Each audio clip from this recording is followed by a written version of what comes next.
Euskadi, nagusiki mendekoa da energiari dagokionez.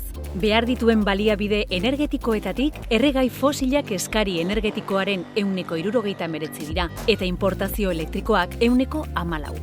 Euskadik sendo eutsi behar dio bere sistema energetikoaren jasangarritasunean aurrera egiteko erabakiari. Jasangarritasun ekonomikoa, ingurumenekoa eta soziala.